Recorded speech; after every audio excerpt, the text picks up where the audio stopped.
UPSC risk लेगा क्या इस तरह के क्वेश्चन बना के? नहीं लेगा ना। रूरल एरियाज की बात किधर हुई है? कहीं पे भी नहीं हुई है।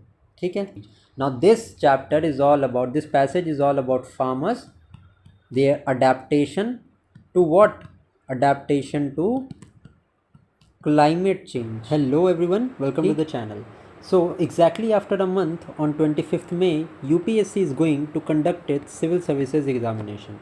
So civil services examination में paper 2 constitutes of CSAT examination. Now a major part of CSAT is comprised of reading comprehension passage which are a bit difficult to interpret. So here is this series to help you all to think logically and to derive the question logically in a time bound manner. ठीक है, इस series से आपको बहुत help मिलने वाली है. I am not going to tell you the tricks, I am going to tell you a practical way to solve this reading comprehension questions. So you can just watch this video for 5 to 10 minutes and आप मेरे approach से अगर आप try करते हो या अपने दिमाग को रन करने की कोशिश करते हो इस अप्रोच से, तो आई थिंक कि most of the reading comprehension के पैसेजेस आप सॉल्व कर पाओगे. मोस्ट ऑफ द मतलब ये है कि एजम्पशंस के जो क्वेश्चन होते हैं that are a bit difficult to interpret. So this does not apply to assumption question, but most of the question relating to crux, inference, logical inference all of these questions can be solved with more than 95% accuracy. So I am going to tell you the approach how to solve this question. Now this is the passage 1 as we see. आज हम 2023 के examination से इसको continue कर रहे हैं. जब भी मैं ये वीडियो रिकॉर्ड कर रहा हूँ तब तक यूपीएससी 2024 की ऑफिशियल आंसर कीज़ नहीं आई हैं, तो we will not interpret our answer. हम आंसर की का वेट करेंगे. उसके बाद I will also complete this 2024 paper. Okay, this is going to be strictly based on the reading comprehension only. So this is a marks fetching topic. So let us see. So passage 1 यहाँ पे हमारा दिया हुआ है, but before reading the passage let us straight away, ये हमें हर question में attempt करना है कि before reading the passage we will read the options, क्योंकि हमें ये नहीं जानना है कि पैसेज क्या बोल रहा है. Passage we have to answer this question which is based on the passage. So first of all we will observe the options कि options हमें क्या बोल रहा है, and then we will read the passage so that हमारा mind passage में given options, question में given options के according ही passage से answer find करने के लिए अपने आप को train करें. ठीक है. Now this question is asking about which of the following statement best reflects the most rational, practical and immediate action required to ensure fair and equitable allocation of water to different stakeholders. ठीक है. It is regarding the distribution of water to stakeholders. Now मैं आपको बताऊंगा eliminate कैसे करते हैं options को. Let us read the first option. A national pragmatic legal and policy framework for water allocation should be made. हमेशा जो भी ऑप्शन आप सेलेक्ट कर रहे हो या जो भी ऑप्शन दिया हुआ है, हमेशा you should have that sense कि वो ऑप्शन बहुत ब्रॉड बेसिस पे बात करे, बहुत ज़्यादा लिमिटेड एप्लीकेशन नहीं होनी चाहिए उसकी. It should be broad. So यहाँ पे नेशनल लीगल पॉलिसी की बात कर रहा है for water allocation. So it is a broad approach and it requires policy making. ठीक है. प्रैग्मेटिक लीगल पॉलिसी फ्रेमवर्क की बात कर रहा है ये. ठीक है. नेक्स्ट ऑप्शन देखते हैं. All river system of the country should be linked and huge aquifers created. आपको नहीं लग रहा है कि स्टेटमेंट एक्सट्रीम है? बिल्कुल एक्सट्रीम है. All river system, this all का मतलब क्या है? ऑल मतलब जितने भी रिवर्स हैं सबको लिंक करना है. क्या ये प्रैक्टिकली पॉसिबल है? It is not possible. It is a bit extreme statement. And ये कौन से स्टेटमेंट एक्सट्रीम है और कौन से नहीं है ये आपको रेगुलर प्रैक्टिस से आएगा. ये मैं आपको बोल दूं कि आप 2 सेकंड में इसको पता कर पाओगे, वो नहीं होने वाला. ठीक है. मैं आपको पैसेजेस जब पढ़ूंगा, जब ऑप्शंस पहले पढ़ूंगा, automatically your mind will get train to eliminate to find these kinds of extreme word. तो मेरे हिसाब से तो ये आंसर नहीं होना चाहिए क्योंकि ये statement sounds a bit extreme. क्योंकि अगर ऑल का मतलब सब होता है, ठीक है, अगर एक भी एक्सेप्शन आ गया तो ये आंसर तो हमारा गलत हो जाएगा.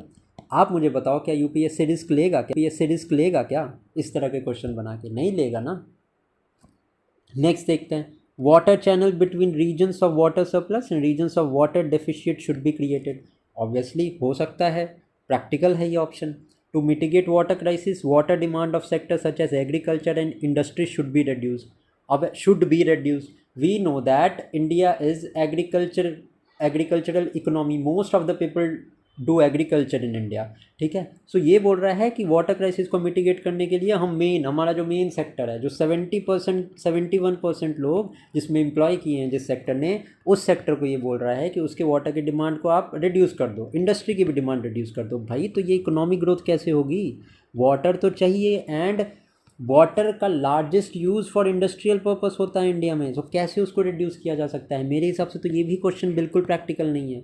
सो यहाँ से मेरे दिमाग में एक पॉइंट तो बन गया कि हम ऑप्शन बी एंड डी को स्ट्रेट अवे एलिमिनेट कर सकते हैं। चलो ठीक है, आप में से बहुत लोग अब ये बोल सकते हैं कि भाई ऐसा तो आप आंसर देख के पहले बता सकते हो कि क्या आंसर होगा, बट आप मेरी बात सुनो, अगर आप इस अप्रोच से नहीं भी जाते हो तो आप क्रक्स निकाल लो इसका। क्रक्स क्या है? पॉलिसी की बात की है फर्स्ट ऑप्शन में कि there should be a pragmatic policy. यहाँ क्या बात हुई है? यहाँ बात हुई है लिंकेज की।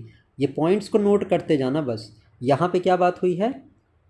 वाटर चैनल की, मतलब कि इसमें भी लिंकेज की बात हो रही है, वाटर चैनल बनाने की बात हो रही है, एंड सरप्लस वाटर को स्टोर करने की बात हो रही है।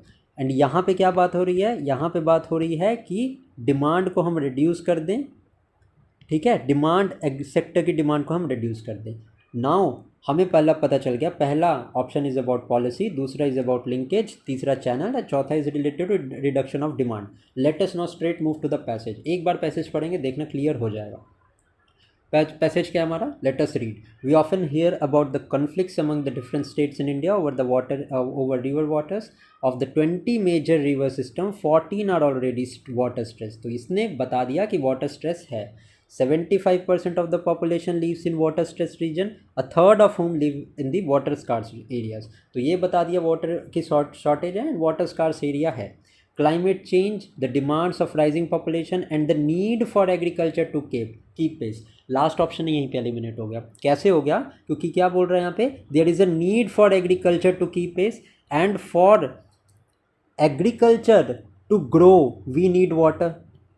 सो यहाँ पे एग्रीकल्चर को सपोर्ट करने की बात कर रहा है ये पैसेज, ठीक है। This passage is telling to support the agriculture, not mitigate की। ये तो कह रहा है कि एग्रीकल्चर का डिमांड ही रिड्यूस कर दो वाटर की क्राइसिस मिटिगेट करने के लिए।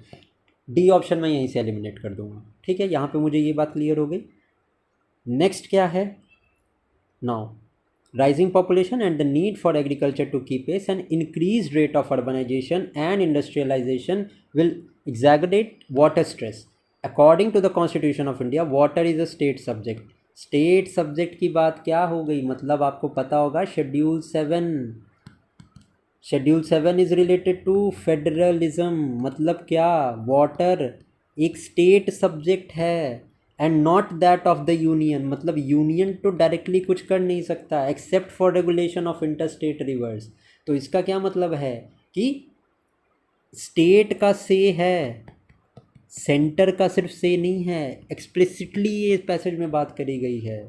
यहाँ पे देखो क्या बोल रहा जा रहा है, all river system of the country should be linked and huge aquifers created. River का लिंकेज कैसा होगा? यूनियन के पास तो सिर्फ इंटर स्टेट वाटर का कंट्रोल है, ऑल रिवर सिस्टम के लिए स्टेट्स की इन्वॉल्वमेंट चाहिए। वो तो पैसेज ने बता दिया आपको। सेकंड तो एलिमिनेट हो गया, यहाँ पे बी एंड डी एलिमिनेट हो गया। अब हमें क्या पता करना है कि ये पैसेज पॉलिसी मेकिंग पे है या वाटर सरप्लस वाटर को यूटिलाइज करने के ऊपर है।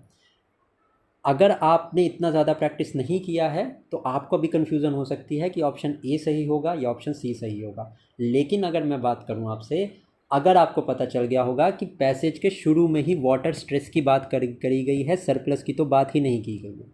बट नेक्स्ट थोड़ा सा चैप्टर पैसेज पढ़ेंगे तो हमारा सारा डाउट क्लियर हो जाएगा। Now key to ensuring balance between the competing demands of various stakeholders is a basin-based approach to allocate water amongst the constituent region and the state.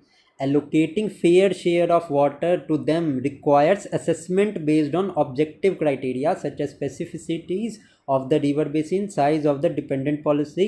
अब यहाँ पे क्या बोल रहा है? यही तो बोल रहा है कि असेसमेंट चाहिए। असेसमेंट का क्या मतलब है? असेसमेंट का मतलब है पॉलिसी बनेगी तभी तो पता चलेगा कि एक्सेसिव सरप्लस वाटर का एरिया क्या है। तो पॉलिसी के अकॉर्डिंग अगर इतनी कैपेसिटी है किसी स्टेट के पास या रीजन के पास, तो that region should be considered as the surplus water area, या इतना अमाउंट है या इतना क्यूसेक ऑफ वाटर का फ्लो है अगर किसी रीजन के पास, तो वो डिफिशियंट होगा।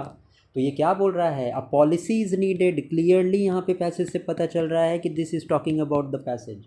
नाउ अगर आपको ये चीज़ समझ में नहीं आ रही है तो आप प्लीज़ इस वीडियो को रिवाइंड करके देखना, आप मेरे अप्रोच को समझोगे। This is the most practical way, कोई मैं आपको शॉर्ट ट्रिक्स नहीं बता रहा हूँ। एंड हाँ, एक क्वेश्चन को समझाने में टाइम लग रहा है क्योंकि I am trying to explain all the aspect कि किस तरीके से आप सोच सकते हो। अगर समझ में आ रहा होगा तो डू कमेंट में मुझे ज़रूर बताना कि हाँ you are getting what I am trying to explain. ठीक है, सो आंसर यहाँ पे इसका ए होगा। ठीक है, यही सेम टेक्निक अब हम सेकंड क्वेश्चन में देखते हैं। Best reflect the statement that is implied by the passage. Now पहले हम पैसेज नहीं पढ़ेंगे, let us all read the options first. Education system must be strengthen in rural areas, बिल्कुल हो सकता है, this is a broad statement.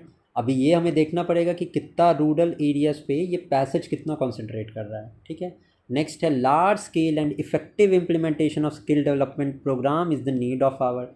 Yes, अभी तो ये देखो रूरल एरिया की बात कर रहा है, but this statement is even broader then the first statement. अभी एजुकेशन सिस्टम को सिर्फ रूरल थोड़ी, अर्बन एरियाज में, वो तो ऑल राउंड डेवलपमेंट होना चाहिए ना of the education system in India, but this is more broader. तो ये चलो हम इसको भी मान के चलते हैं, सेकेंड वाला तो हमारा और ब्रॉडर है, तो ये भी आंसर हो सकता है। For economic development health and nutrition of only skilled workers need special attention. अभी आप मुझे बताओ, मैंने आपको एलिमिनेट करने का बताया, ओनली स्किल्ड वर्कर्स, क्या economic development health and nutrition सिर्फ स्किल्ड वर्कर की चाहिए, अनस्किल्ड की नहीं चाहिए क्या? Most of the people working in India belongs from the unorganised sector. ये तो सिर्फ स्किल सेक्टर की बात कर रहा है, स्किल वर्कर की बात कर रहा है। मैं स्ट्रेट अवे पैसेज भी नहीं पढ़ूंगा, इस ऑप्शन को एलिमिनेट करूंगा क्योंकि this is showing extreme, only skilled workers कभी भी नहीं हो सकता answer. I can challenge you, अब जितने भी रीडिंग कॉम्प्रिहेंशन है आप सबको उठाओ, आप सबको ट्राई करो, कभी भी ये एक्सट्रीम स्टेटमेंट आंसर नहीं होंगे। एक आधे केस में कभी हो सकते हैं when the UPSC is trying to go on the tougher side, but 99% cases में this extreme options you will have to eliminate to come directly to the answer. C मैं कंसिडर ही नहीं करूँगा, अभी तक मैंने पैसेज नहीं पढ़ा है, बट सी ऑप्शन मैंने एलिमिनेट कर दिया बिकॉज इसमें बहुत एक्सट्रीम वर्ड है। For rapid economic growth, as envisaged by us, attention should be paid to health and nutrition of the people. Now ये भी ऑप्शन हमारा हो सकता है, ऑब्वियसली हो सकता है क्योंकि this is also showing broad and sense. Now first statement हमारा क्या कह रहा है, फर्स्ट क्वेश्चन हमारा क्या कह रहा है, education system in rural areas. So education का कॉन्सेंट्रेशन इसने कर दिया रूरल एरियाज पे। सेकेंड स्टेटमेंट क्या कर रहा है, सेकेंड स्टेटमेंट ये बोल रहा है large scale and effective implementation of skill development. Second passage is related to the skill development. ठीक है, एंड द थर्ड इज बात कर रहा है इकोनॉमिक ग्रोथ की। तो ये चलो आगे जैसे जैसे हम बढ़ेंगे ना, I will also tell you the alternative ways to solve. मेरे को इस क्वेश्चन को आंसर करने के लिए शायद पैसेज भी ना पढ़ना पड़े, बट वो मैं अभी आपको नहीं बताऊंगा, आप बोलोगे पता नहीं आप कैसे बता रहे हो। सो वो प्रोसेस में अभी आपको नहीं बताऊंगा। अभी let's stick to the options and then हम पैसेज पढ़ेंगे and then we will try to decode the answer. Okay, now let us see passage number 2 है ये। More than half of Indian women and almost a quarter of Indian man of working age suffer from anaemia. According to the studies, they are anywhere from 5 to 15% less productive than they could be. As a result thereof, India has also the largest tuberculosis burden in the world, costing 170 million workdays to the country annually. But what is just important as lost productivity now is lost potential in the future. It is becoming increasingly clear that on many measures of cognitive ability, malnutrition Indian children perform 2 or 3 times worse than their adequately nourished peers. अभी देखो इतने ही part से आपको पता चल गया कि health is being related to what? It is skill, outcome। Health को यहाँ पे आउटकम से रिलेट किया जा रहा है। For an economy that will be more dependent on highly skilled worker, this possess a significant challenge and it is one that really should be addressed given India's demographic outlook। अब मुझे बताओ इस chapter में या इस question में rural areas की बात किधर हुई है? कहीं पे भी नहीं हुई है। ठीक है, और हमारा ऑप्शन देखो, for economic development health and nutrition of only skilled, ये तो हमने पहले एलिमिनेट कर दिया था। Large scale and effective implementation of skill development program is the need of hour. Passage में बात हुई है अनीमिया के बर्डन की, पैसेज में बात हुई है ट्यूबरकुलोसिस के बर्डन की, तो ये हेल्थ का एस्पेक्ट है।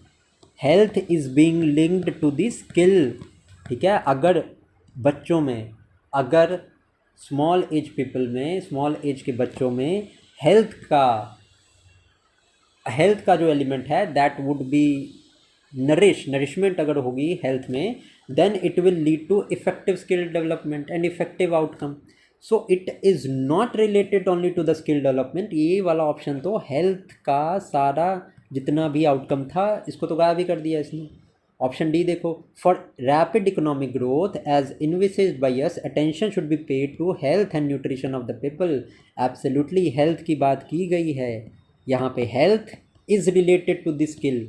आप देखो पैसेज का स्टार्ट कैसे हुआ है, पैसेज का स्टार्ट ही हुआ है अनीमिया की डिफिशियंसी, ट्यूबरकुलोसिस का burden. So main passage is related to health and how it affects the demographic dividend. यहाँ पे देखो demographic dividend, demographic outlook, and this ultimately link किया गया क्या है, for an economy that will be more dependent on highly skilled workers. Okay, so health is being link to economy. So मेरे हिसाब से आपको इस आंसर में प्रॉब्लम होनी नहीं चाहिए कि इसका आंसर हमारा डी होगा। क्यों? मैंने आपको एग्जैक्टली पैसेज देख के ये बताया है एंड आपको ये एक्सप्लेन किया है कि कैसे हम आंसर तक पहुंच सकते हैं। आई होप कि आपको ये समझ में आया होगा। ठीक है, let us now move to the third passage. चलो थर्ड पैसेज भी वैसे ही करेंगे हम, प्रोसेस में चेंज नहीं करूँगा।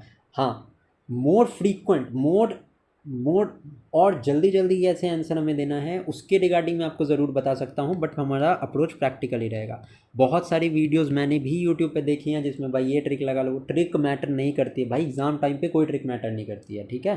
एग्ज़ाम टाइम में प्रैक्टिकली इंसान को सोचना पड़ता है, एंड ये खुद बोलता है पेपर कि you will have to solve the question through the meaning that is conveyed by the author of the passage. Tricks नहीं, पैसेज को देख के बताना है। अभी देखते हैं, चलो ऑप्शन, सबसे पहले हम ऑप्शन पढ़ेंगे, पैसेज नहीं पढ़ेंगे, ठीक है। Adaptation to climate change and the mitigation responses are basically the responsibility of government. अभी क्या है, ये बर्डन डायरेक्टली गवर्नमेंट पे डाल रहा है, लेकिन ठीक है चलो इसको कंसिडर कर लेते हैं कि ये हो सकता है।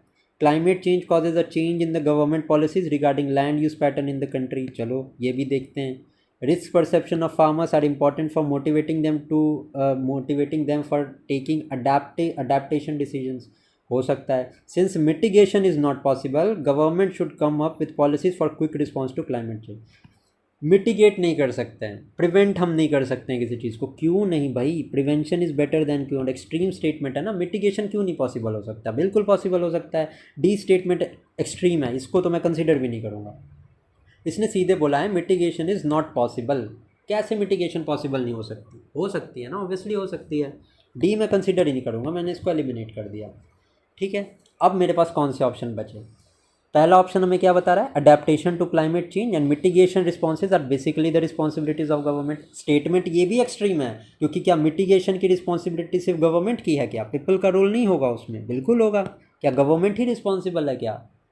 अगर सैनिटेशन की बात करें, कोई कचरा फैला रहा है तो क्या गवर्नमेंट का ही काम है क्या कि डेली रात में आके गवर्नमेंट की गाड़ियाँ आके उस कचरे को साफ़ करेगी? एज एन इंडिविजुअल हमारी एज ए सिटीज़न कोई फंडामेंटल ड्यूटीज़ नहीं है क्या?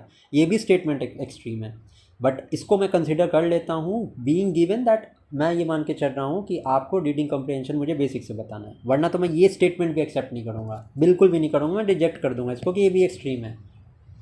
Climate change causes a change in government policies, अभी ये this is based on climate change, ये हमें बता रहा है क्लाइमेट चेंज की वजह से लैंड यूज़ की पॉलिसीज़ में गवर्नमेंट को चेंज करना है। And this is risk perception of farmer are important for motivating them to taking adaptation decisions. तो देखते हैं अब दिस थर्ड वाला point is related to farmers and उनके डिसीजन मेकिंग को चेंज करना, and the B point is more concentrated on the climate change. Let us read the paragraph now. In India, majority of farmers are marginal and small, less educated and possesses low adaptive capability to climate change, perhaps because of the credit and other constraint. So one cannot expect the autonomous adaptation to climate change. अभी इसने बता दिया farmers के ऊपर से इसने burden हटा दिया पैसेज में, फर्स्ट लाइन में इसने क्या बोला, फार्मर्स बीइंग कि वो हाईली एडुकेटेड नहीं होते हैं, वो अडेप्ट नहीं कर सकते हैं, सो ऑटोनॉमसली वो अडेप्ट नहीं कर सकते हैं क्लाइमेट चेंज को। इसका मतलब क्या, हमें सब फार्मर्स को सपोर्ट करना पड़ेगा। तो ये तो यहाँ तक हमें क्लियर हो गया। Even if it was possible, कह रहा है कि even if this adaptation was possible it would not be sufficient to offset losses from the climate change. जितना नुकसान हो चुका है, जितना लॉस क्लाइमेट चेंज से हो चुका है, it is not possible to offset absolutely. To deal with this, adaptation to climate change is paramount alongside a fast mitigation response. ठीक है, मिटिगेशन की भी बात की इसने। Another solution is to have a planned or policy driven adaptation which would require the government to come up with a policy recommendation climate change के regarding policy। Option याद रखना, ऑप्शन में क्या था कि गवर्नमेंट, लैंड यूज़ का climate, इसी तरह से तो कुछ ऑप्शन था ना हमारा, क्या था, climate change causes the change in government policy regarding land use. लेकिन अभी तक जो हमने यहाँ तक पढ़ा है, अनदर सॉल्यूशन, इस पॉइंट तक हमने पढ़ा है, यहाँ पे लैंड यूज़ की कोई बात नहीं हुई है। ठीक है, ये ध्यान रखना है। Perception is a necessary pre requisite for adaptation. Whether the farmers are adapting agricultural practices to climate change depends on whether they perceive it or not. Still, this passage is supporting farmers and it is supporting the cause of the farmers कि हाँ उनके लिए adaptation is not easy. However, this is not always enough for adaptation. It is important how a farmer perceives the risk association with the climate change. Now this chapter is all about, this passage is all about farmers, their adaptation to what? Adaptation to climate change। ठीक है, ये सारा का सारा passage इसी पे concentrate कर रहा है। अब आते हैं ऑप्शंस पे। Adaptation to climate change and mitigation responses are basically, चलो मान के चलते हैं पहले हमारा ये ऑप्शन नहीं भी सही था, या हम इसको कंसिडर कर रहे थे कि ये आंसर हो सकता है। क्या ये अब आंसर होगा? नहीं होगा ना, क्योंकि गवर्नमेंट पे तो ज़्यादा कॉन्सेंट्रेट ही नहीं किया गया। कॉन्सेंट्रेट कहाँ? Farmers, adaptation to what? To climate change. Next देखते हैं, climate change causes a change in government policies regarding land use. Land use की तो कहीं पे भी बात नहीं हुई पैसेज में। Land use pattern of the country, in the country, कहीं पे भी बात नहीं हुई। ए एंड डी तो यही, मैंने बी तो यही एलिमिनेट कर दिया। Next is risk perception of farmers are important for motivating them for taking adaptation decisions. Obviously कैसे लिंक किया? फार्मर्स को लिंक किया, यहाँ पे देखो क्लियरली पैसेज में दिया है। That is why I am telling you कि ये अप्रोच बहुत बेनिफिशियल है आपके लिए।